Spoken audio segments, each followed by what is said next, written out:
So another day, another foray, not quite as bright a day,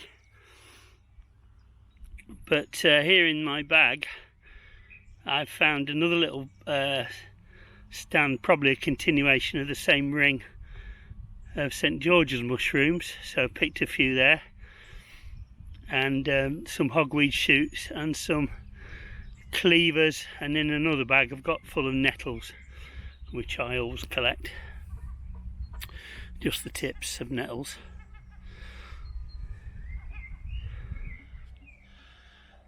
Cherry blossom is beautiful, magnificent.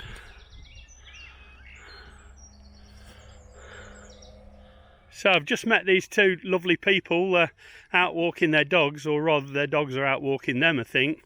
What are your names? Matthew. And Janet. and your mother and son? That's it. Yeah. Okay, I bet you're very proud of him, aren't you? I am. He's from London, yeah. Yeah, great. Oh, magic. So we're enjoying this rather nice day.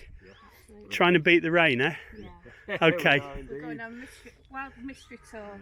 All right. Yeah. Thanks for your time. I'll catch you later, I hope. Yeah, have a look Take at your care. video. Yeah, bye now. Cheers, Bye-bye. bye. So here we are, back at home.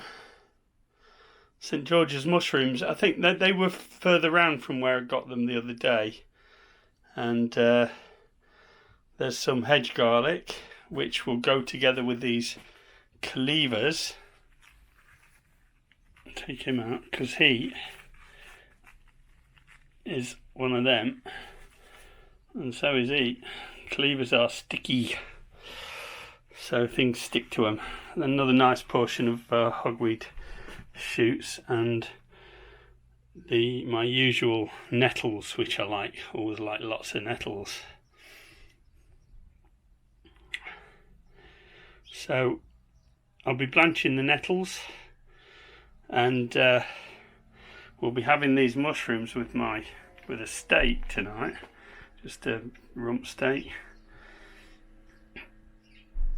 And I'll be making a pesto of the hedge garlic, the mustard garlic, and the cleavers. And these I'll serve as a nice side. I'll probably just steam them and serve them with butter or a little bit of garlic butter. See what they turn out like.